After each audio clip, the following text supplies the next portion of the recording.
Hi అండి. Hello, నమస్తే. నేను మీ జర్నలిస్ట్ గోపిని.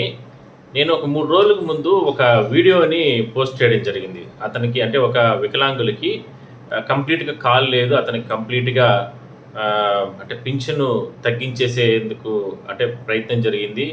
అందులో భాగంగా ఆహ్, అంటే రీవెరిఫికేషన్‌లో అంటే స్టార్టింగ్ రీవెరిఫికేషన్‌లో 70% నుంచి కూడా తగ్గించేసి 40% ఎయడం. దాని తర్వాత రూ. 6,000 పింఛన్ బదిలీ అయినట్లు అతనికి నోటీసులు ఇవ్వడం జరిగింది. అయితే అతనికి రీఅసెస్‌మెంట్‌కు మళ్ళా అప్లై చేసుకున్నాడు.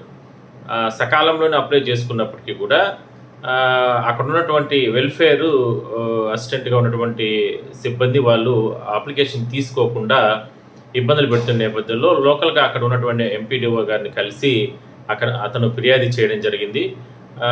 అయినప్పటికీ కూడా అంటే నన్ను దాటుకొని పై స్థాయి అధికారుల దగ్గరికి నువ్వు వెళ్తావా అంటూ కూడా అతను ఆ దివ్యాంగునికి సంబంధించిన అంటే ఆ అప్లికేషన్ని అసెస్మెంట్‌కి అప్లై చేయకుండా పక్కన పెట్టేశాడు.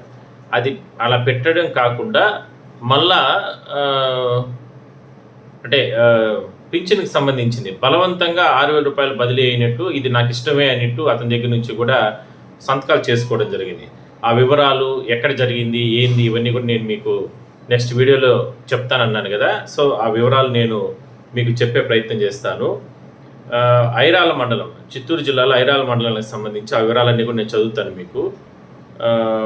చిత్తూరు జిల్లా ఐరాల మండలంలోని ముదిగోళం సచివాలయం పరిధిలోని ఒక దివ్యాంగుడు గోవింద గౌడ్కు గతంలో 70% వైకల్యం గల సదరన్ సర్టిఫికేట్ ఉంది.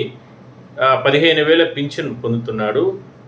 కూటమి ప్రభుత్వం అధికారంలోకి వచ్చిన తర్వాత సర్టిఫికేట్ల రీఅసెస్మెంట్లో గోవింద్ గౌడ్కు వైకల్యం శాతాన్ని 40% కుదించడం జరిగింది. 6,000 పింఛన్కు మార్పు చేస్తూ సచివాలయ సిబ్బంది నోటీసులు ఇచ్చారు. అయితే రాష్ట్ర వ్యాప్తంగా చాలామంది దివ్యాంగులకు ఈ రకంగా నోటీసులు ఇచ్చారు కాబట్టి దీంతో వాళ్ళందరూ పెద్ద ఎత్తున ఆందోళన చేయడం జరిగింది. కాబట్టి ఆ వైకల్య శాతాన్ని నిర్ధారించుకోవడానికి మరో అవకాశం కల్పిస్తూ కూడా ప్రభుత్వం అప్పట్లో నిర్ణయం తీసుకునింది. కాబట్టి ఇతను కూడా ఎంపీడీఓకి ఫిర్యాదు చేయడం జరిగింది. ఈ నేపథ్యంలో గోవింద్ గౌడ్ ఆగస్టులో ఆధారాలతో ఎంపీడీఓ కార్యాలయానికి వచ్చి ఎంపీడీఓ చంద్రశేఖర్ రెడ్డికి అర్జీలు సమర్పించారు. సంతకాలు చేసిన ఆధారాలను ముదిగోళం సచివాలయం వెల్ఫేర్ అసిస్టెంట్ కుమార్కు అందజేశారు. ఈ క్రమంలో కుమార్ నిర్లక్ష్యంతో ఆన్లైన్లో అప్పీల్ చేయలేదు. దీంతో గోవింద్ గౌడ్కు అక్టోబర్ పింఛను 6,000కు మార్పు జరిగిపోయింది. ఈ విషయాన్ని చెబుతూ మళ్ళా నోటీసులు కుమార్కు గోవింద్ అంటే అసిస్టెంట్ కుమార్ ఉన్నాడు కదా, వెల్ఫేర్ అసిస్టెంట్, అతను కుమార్ అనే వ్యక్తి గోవింద్ గౌడ్కు వెల్ఫేర్ అసిస్టెంట్ బలవంతంగా ఇవ్వడంతో అతను తీసుకోలేదు. దానిపైన అయితే నువ్వు సంతకాలు పెట్టకపోతే ఉన్న పింఛన్ కూడా ఆగిపోయేలా చేస్తామంటూ బెదిరించడంతో సంతకాలు చేసినట్లు, బెదిరించి సంతకాలు తీసుకున్నట్లు రాయడం జరిగింది. గోవింద్ గౌడ్ ఏపీ దివ్యాంగుల సంఘానికి సంబంధించిన నాయకులు వీళ్ళని పరామర్శించారు. సో అది వాళ్ళ నాయకులందరూ కూడా పరామర్శించారు. సరే, ఓకే. నెక్స్ట్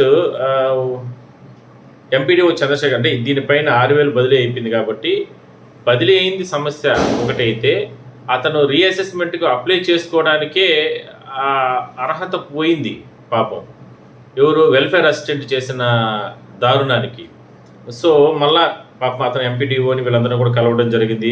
మరోసారి అతనికి ఏదైనా అవకాశం ఉంటే మేము అవకాశం కల్పిస్తాము రీఅసెస్మెంట్ అంటూ కూడా ఎంపీడీఓ అధికారులు చెప్పినట్లు చెప్తున్నారు. సో అంటే ఇక్కడ ఎవరి నిర్లక్ష్యం చూడండి. నేను ప్రతి వీడియోలో చెప్తూ ఉంటాను. సచివాలయాలు అంటే ప్రభుత్వము ఒకటి చెప్తుంటే వీళ్ళు ఒకటి చేస్తున్నారు. సచివాలయాల స్టాఫ్ దయచేసి మానవతా దృక్పథంతో దివ్యాంగులకు సంబంధించి వాళ్ళ పెన్షన్ల రీఅసెస్మెంట్లో భాగంగా వాళ్ళకి నోటీసులు ఇచ్చే విషయంలో ఎందుకు ఈ రకంగా నిర్లక్ష్యంగా చూపిస్తున్నారు.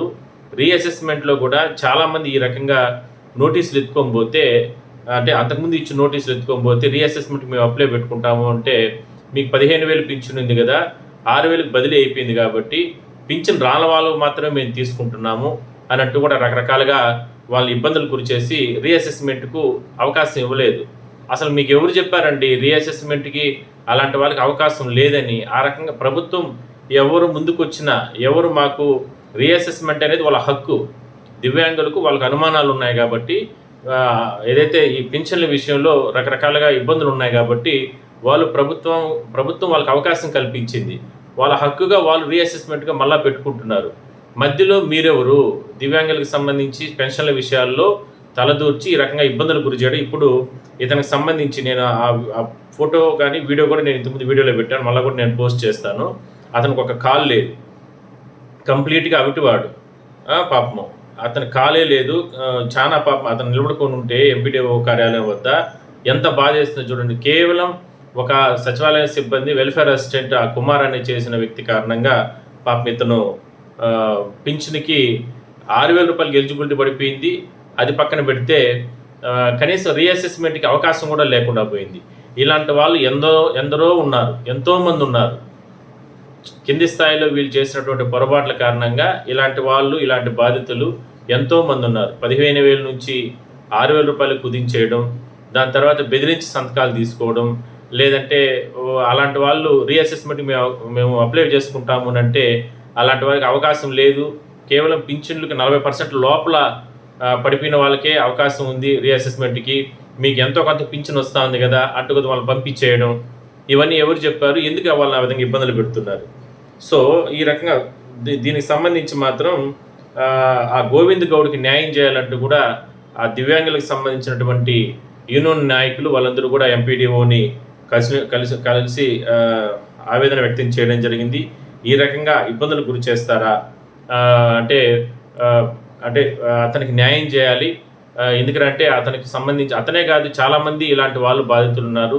అలాంటి వారిని అందరినీ కూడా వాళ్ళకందరికీ కూడా మరోసారి రీఅసెస్మెంట్కి అవకాశం కల్పించండి. ఈ రకంగా నిర్లక్ష్యంగా వ్యవహరించినటువంటి అంటే ఇక్కడ చూడండి, ఎంపీడీఓ గారు సంతకం పెట్టి ఇచ్చిన అప్లికేషన్ కూడా ఆ వెల్ఫేర్ అసిస్టెంటు పక్కన పెట్టేశాడు అంటే దాన్ని అప్లికేషన్ దాన్ని చేయలేదు అంటే రీఅసెస్మెంట్కి చేసుకోలేదు అంటే ఎంత నిర్లక్ష్యమో చూడండి. దయచేసి ఇలాంటి వారికి మాత్రం మరోసారి అవకాశం కల్పించండి. దివ్యాంగులకు మాత్రం న్యాయం చేయగలిగే వరకు వీళ్ళు సహాయం చేయాలనేది ప్రధానంగా వాళ్ళు డిమాండ్ చేస్తున్నారు.